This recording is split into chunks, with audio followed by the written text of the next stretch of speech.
Black holes are one of the strangest things in existence. They don't seem to make any sense at all. Where do they come from? And what happens if you fall into one?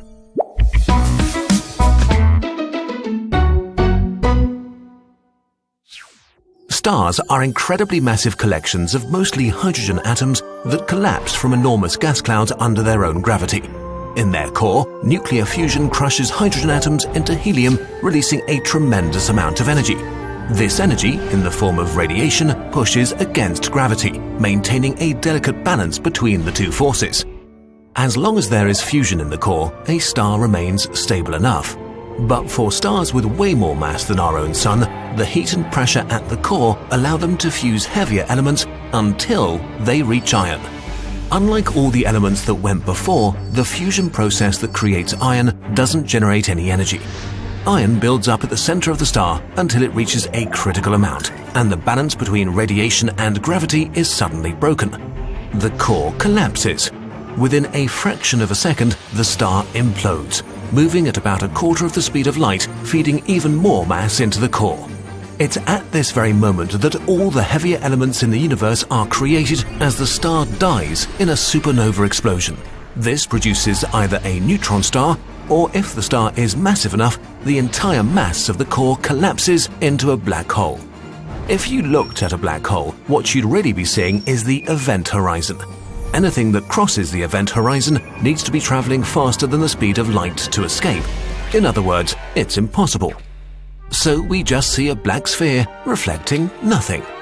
But if the event horizon is the black part, what is the whole part of the black hole? The singularity.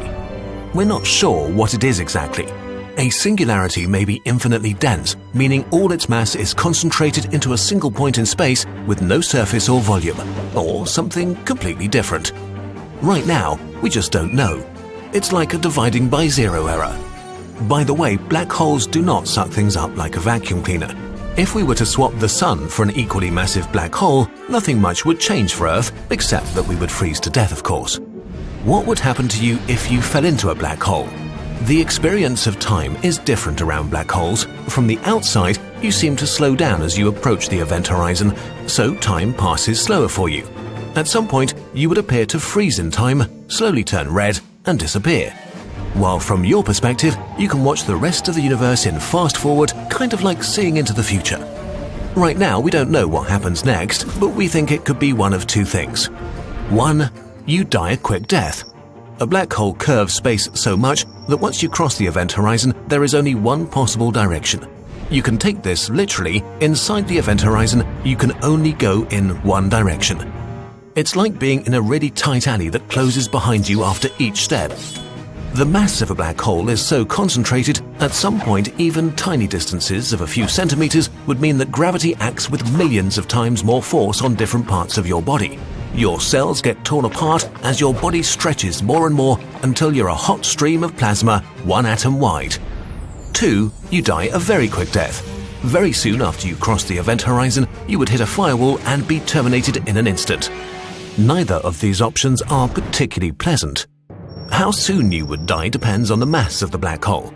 A smaller black hole would kill you before you even entered its event horizon, while you probably could travel inside a supermassive black hole for quite a while.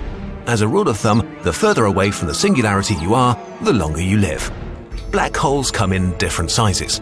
There are stellar mass black holes with a few times the mass of the Sun and the diameter of an asteroid. And then there are these supermassive black holes which are found at the heart of every galaxy and have been feeding for billions of years.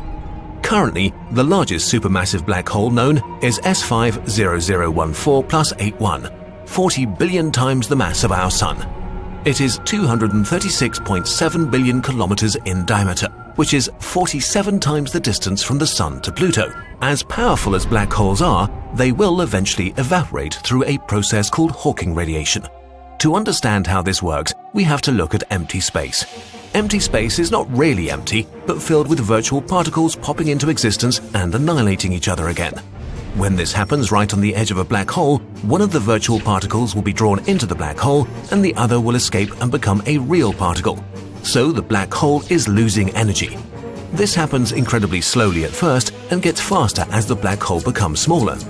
When it arrives at the mass of a large asteroid, it's radiating at room temperature. When it has the mass of a mountain, it radiates with about the heat of our sun, and in the last second of its life, the black hole radiates away with the energy of billions of nuclear bombs in a huge explosion. But this process is incredibly slow. The biggest black holes we know might take up to a googol years to evaporate. This is so long that when the last black hole radiates away, nobody will be around to witness it. The universe will have become uninhabitable long before then. This is not the end of our story. There are loads more interesting ideas about black holes. We'll explore them in part 2.